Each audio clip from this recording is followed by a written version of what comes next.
जश्न ground level पर मेहनत का है। जो है वो नरेंद्र मोदी जी जो सुशासन के ग्राउंड जीरो के ग्लोबल हीरो बने हैं, तो कोई बाई चांस नहीं है, बल्कि बाई पीपल्स चॉइस है, लोगों की चॉइस की वजह से है। ये आतिशबाजी हर बूथ पर प्रचार में बहाए गए पसीने की है।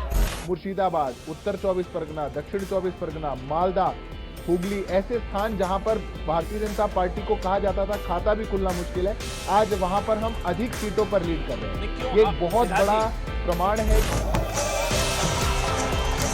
बंगाल में बीजेपी की जीत हर कार्यकर्ता के अथक परिश्रम का परिणाम है। 100 में से कितना परसेंट कॉन्फिडेंट है आप? 100% कॉन्फिडेंट है। भारतीय जनता पार्टी की सरकार बन रही है, भय हार रहा है, भरोसा जीत रहा है। बंगाल में बीजेपी की जीत ऐतिहासिक है, क्योंकि पहली बार पश्चिम बंगाल में बीजेपी की सरकार बनेगी। इस चुनाव की असली कहानी सिर्फ सीटों की लड़ाई नहीं, बल्कि कई ऐसे फैक्टर भी हैं जिसने बंगाल में बीजेपी की जीत की बुनियाद रखी। बंगाल के किले पर बीजेपी के फतह के पीछे पीएम मोदी की रैलियां और केंद्रीय योजनाएं प्रभावी रही। इस बार चुनाव में बीजेपी ने नेशनल मुद्दों को फोकस में रखा, जिसने बंगाल में नई ऊर्जा दी। खुद प्रधानमंत्री मोदी ने रोड शो करके बंगाल के लोगों से खुद को कनेक्ट किया। कभी वो मंदिर गए, कभी फूल खरीदे, तो कभी झालमुड़ी खरीदकर लोकल दुकानदारों से जुड़े। बढ़िया बनाए। बंगाल में ममता बनर्जी की छवि और उनकी जुझारू राजनीति टीएमसी की ताकत रही, और यही खासियत टीएमसी की हार की वजह भी बन गई, क्योंकि ये चुनाव दीदी बनाम बाकी का हो गया। इसके साथ ही बीजेपी ने इस बार ममता बनर्जी पर कोई व्यक्तिगत हमला भी नहीं किया। मतदाताओं के बीच ये भी बीजेपी के पक्ष में जाने के लिए असरदार रहा। बंगाल की सियासत में मुसलमानों का वोट निर्णायक माना जाता है, और ये वोट टीएमसी का कोर वोट माना जाता है। लेकिन इस बार हुमायूं कबीर ने इस वोट बैंक में सिंहमारी की।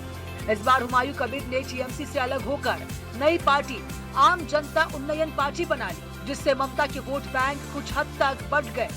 उधर बीजेपी भी आक्रामक ध्रुवीकरण की रणनीति अपनाई रही। बंगाल में इस बार महिला वोट काफी अहम रहा है। इसके लिए टीएमसी की तरफ से लक्ष्मी भंडार जैसी योजनाएं रही, तो बीजेपी ने भी केंद्रीय योजनाओं और महिलाओं की सुरक्षा के मुद्दे को बुलाया। इसके साथ ही संदेश खाली और आरजीकर जैसी घटनाओं को भी मुद्दा बनाकर बीजेपी ने चुनावी हथियार बनाया और महिला मतदाताओं को अपने पक्ष में किया।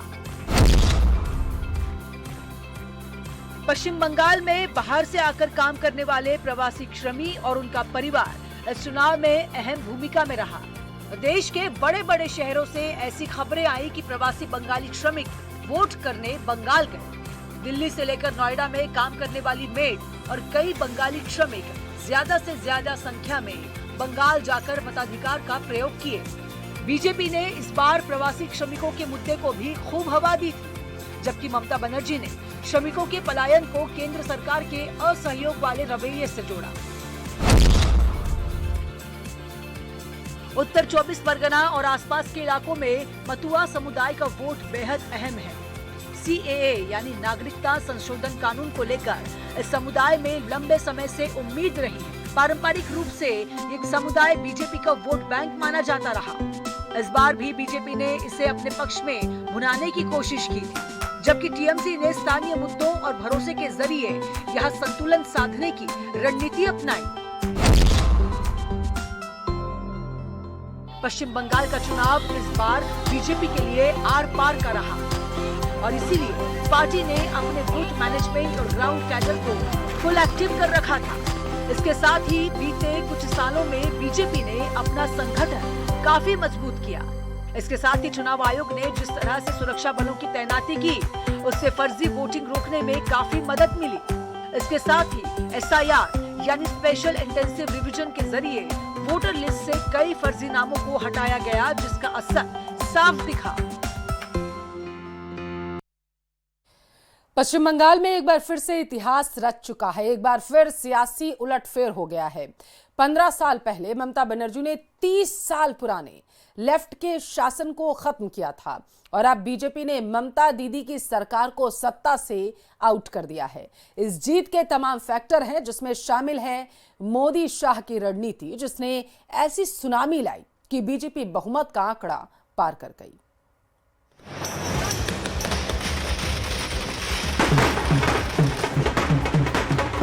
भारतीय जनता पार्टी की सरकार होने जा रही है पश्चिम बंगाल में। पश्चिम बंगाल में रामराज आ गया। सरकार तो बीजेपी भागुआ अब तो एक्सपेक्टेड, हम लोग देख लिया ना, हिंदू ईवीएम बीजेपी।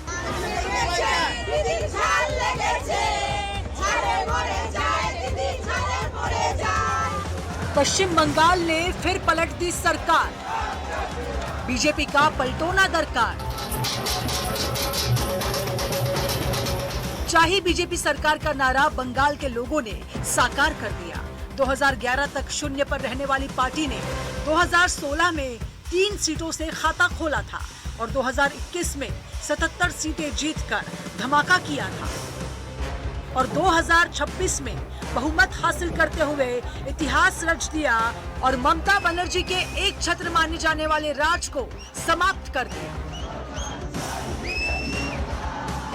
2021 में ममता के हाथों मात खाने के बाद भारतीय जनता पार्टी ने जमीन नहीं छोड़ी, लोगों के मुद्दे उठाते रहे और ममता सरकार को लगातार घेरते रहे। उधर ममता बनर्जी केंद्र पर आरोप लगाकर लोगों की सहानुभूति हासिल करने की पूरी कोशिश करती रही, लेकिन आखिर में बाजी बीजेपी मार ले गई। आह का परिणाम है, भ्रष्ट क्रूर सत्ता का दुष्परिणाम है। ये मां माटी मानूस का दर्द यहां आ गया। मोदी का विश्वास सभी पे छा गया। जब वोट डालने की आजादी मिली, सबका साथ विकास प्रयास से सज गया। टीएमसी के लोग बोल रहे हैं कि रसगुल्ला घर में पहुंचाऊंगा, कोई गेट के बाहर मत निकलना, गेट बंद करके रखना। तो ये कहीं ना कहीं ये माइंडसेट अगर है आपके सरकार का, तो कोई भी चाहेगा ना कि हमको थोड़ा फ्री जीना है, हमको ऐसे बंद के नहीं जीना है। आज लोगों के दिल के ये भाव जागे, ममता बनर्जी किसी और रास्ते पर चल रही हैं। तुष्टीकरण की राजनीति के माध्यम से, किसी भी तरह भ्रष्टाचार गुंडा राज के माध्यम से किसी तरह राजनीति चले, ममता बनर्जी उस रास्ते पर काम कर रही थी। अभी तक पश्चिम बंगाल में एक भी मौत की खबर नहीं आया। पश्चिम बंगाल की जनता स्वतंत्रता का बाद ऐसे चुनाव देखा नहीं। ये लोकतंत्र की जीत है। इस जीत के 2 धुरंधर हैं, प्रधानमंत्री नरेंद्र मोदी और केंद्रीय गृह मंत्री अमित शाह।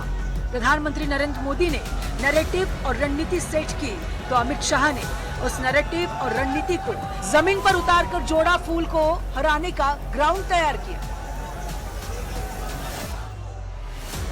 पीएम नरेंद्र मोदी बंगाल के रंग में रंग गए थे।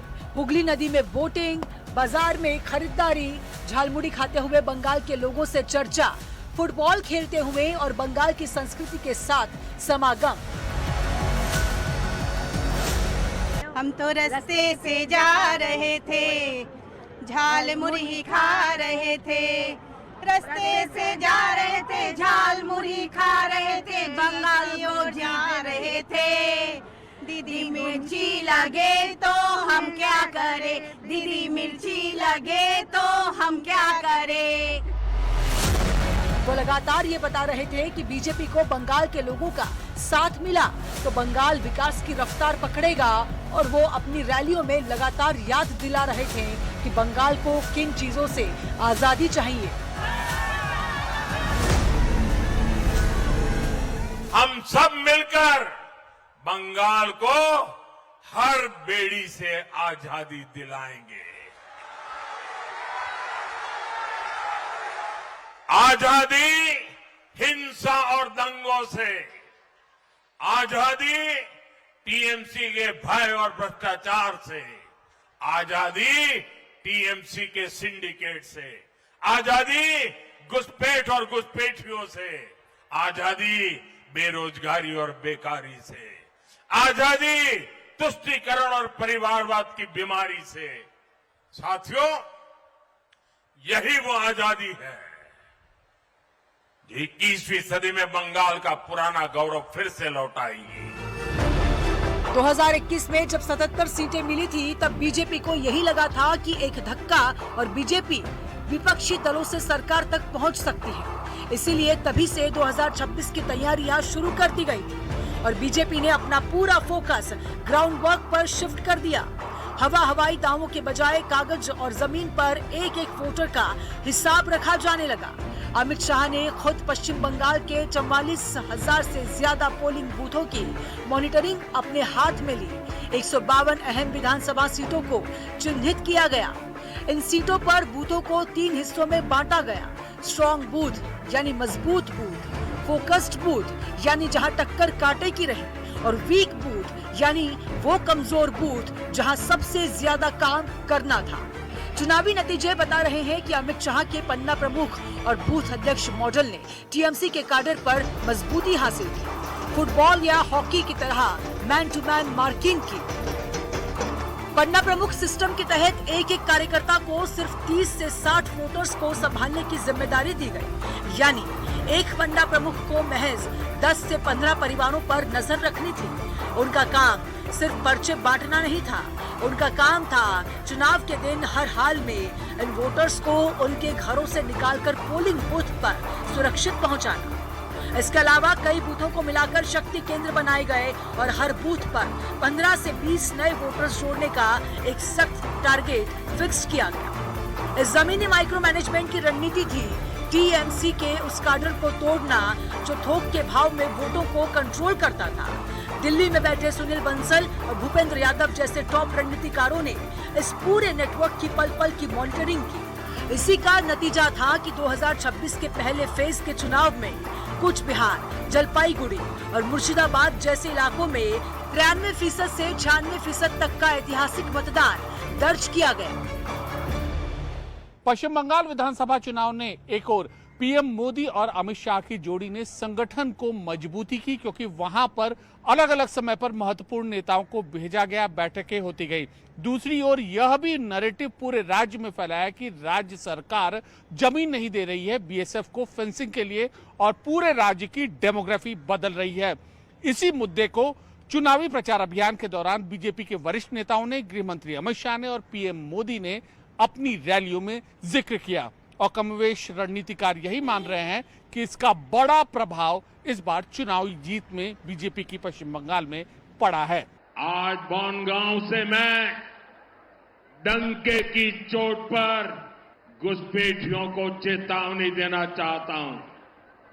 जो भी अवैध तरीके से बंगाल में घुस आया है, जो फर्जी डॉक्यूमेंट लेकर यहां रह रहा है, वो 29 अप्रैल से पहले बंगाल और हिंदुस्तान छोड़ दे, वरना 4 मई के बाद हर घुसपैठियों को खदेड़ा जाएगा। टीएमसी किसी भी घुसपैठियों को बचा नहीं पाएगी। 4 लेयर स्ट्रेटेजी को अपनाया गया। पहली लेयर में बीजेपी ने हाई विजिबिलिटी नेताओं को रखा, मतलब मोदी, शाह, योगी की रैलियां और रोड शो। दूसरे लेयर में बूथ स्ट्रेंथनिंग, तीसरे लेयर में सीनियर लीडर्स का डिप्लॉयमेंट, चौथे लेयर में सिक्योरिटी का पक्का इंतजाम। गृह मंत्री अमित शाह ने बंगाल में 27 अप्रैल तक डेरा डाल दिया। 21 अप्रैल की रात को उन्होंने पार्टी कार्यकर्ताओं और प्रवासी पदाधिकारियों के साथ होटल के एक बंद कमरे में बैठक की। इस बैठक में संगठनात्मक डिवीजन के 5 जो डिवीजन आती हैं उसके 13 जिलों के पार्टी कार्यकर्ताओं और पदाधिकारियों के साथ बैठक की और दूसरे चरण की 142 सीटों के लिए इस मीटिंग में रणनीति बनाई गई। पीएम मोदी ने 18 रैलियां और 3-4 रोड शो किए। अमित शाह ने 43 रैलियां और 11 रोड शो किए। हर बूथ पर 10 से 15 अतिरिक्त वोट जोड़ने का टारगेट रखा गया, जिससे एक विधानसभा क्षेत्र में 2500 से 45 वोट बढ़ाने की योजना थी। सांसदों को लोकल कोऑर्डिनेशन के लिए लगाया। आरएसएस के नेटवर्क का इस्तेमाल करते हुए दूर दराज गाँवों तक पहुँच बनाई गई और बाकी कसर पूरी करने के लिए ममता सरकार के खिलाफ खड़े मुद्दे थे। इंफ्रास्ट्रक्चर के काम से सुविधाएं भी बनती है और रोजगार भी बनते हैं। लेकिन हालत ये है कि पश्चिम बंगाल में 16 बड़े इंफ्रास्ट्रक्चर प्रोजेक्ट यहां की सरकार अटकाए हुए है। कमजोर सीटों की पहचान कर खास रणनीति बनाई गई, खासकर वहां जहां वामपंथ कमजोर हो रहा था। इसमें पश्चिम बंगाल में सक्रिय वरिष्ठ नेताओं की भूमिका भी बहुत अहम रही, जिन्होंने पिछले 5 सालों में एक ऐसी पटकथा पहले से लिख कर रखी थी जिसके आधार पर ममता बनर्जी के बंगाली वर्सेस बाहरी वाले हमले का जवाब आसानी से दिया जा सके।